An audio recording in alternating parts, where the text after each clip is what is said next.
Those ladies are there. They are there. One is there.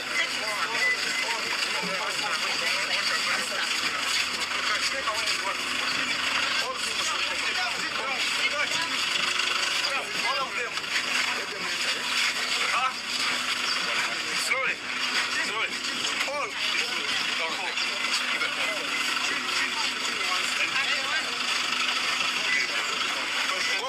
Wait. Tell us. All of them.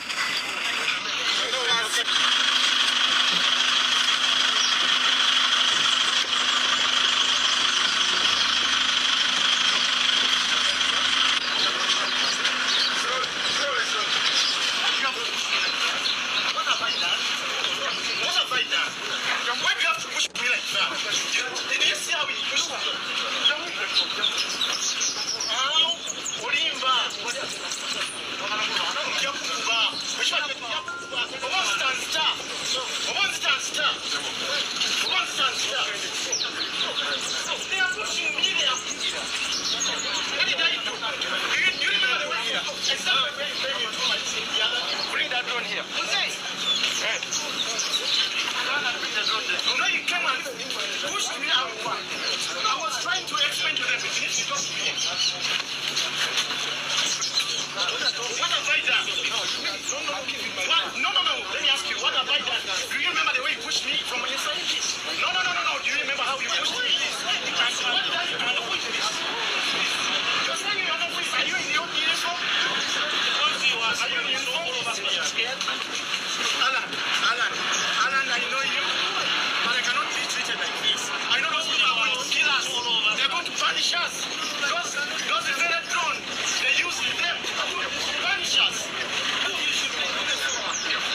are you? I am. Who are you? But what have I done? Just who are you, by the way? Who are you? Am I going with you?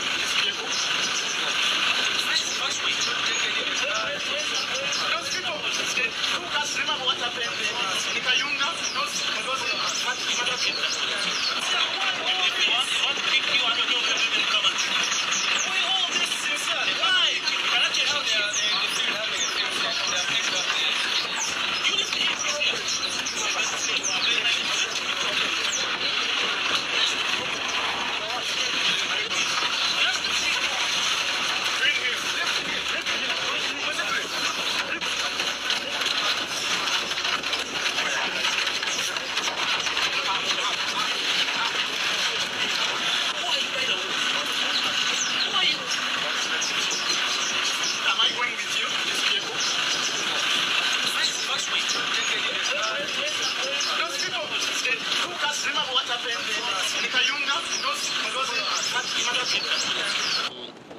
What I can say for now is that we are carrying on random arrests to persons whom we have got outside the required guidelines for these by-elections. Okay?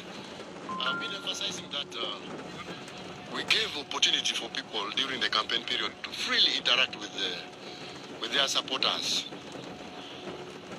and with their candidates. That was during the campaign period. But today is the voting date for the eligible voters of Omoro County. So if you are from Kampala and you want to be part of this, really we see irrelevance in that. Okay? So, our intelligence has established that there is a section of persons who are mobilizing themselves from outside there with ill motives of coming to interfere with this process, which is very wrong. So you see, the high level of vigilance we have exhibited and our forces are trying to implement is that we are trying to curtail the aliens who want to come and interfere with the by-elections here in Omoro. Okay, so these random arrests are targeting the defaulters who are trying to go outside the required guidelines of Electoral Commission. We are not targeting any particular camp.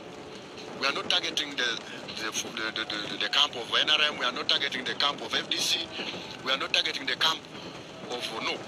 But we are targeting persons who are trying to interfere with this by-election process. Okay? So this operation is still ongoing. And for now, it is too early to give accountability. Because one, the detectives are still actively profiling and compiling their records, harmonizing their records. Okay? And I know this operation is still ongoing because we still expect more of them outside there. And therefore, at an appropriate time, we are going to give accountability of who is in our custody.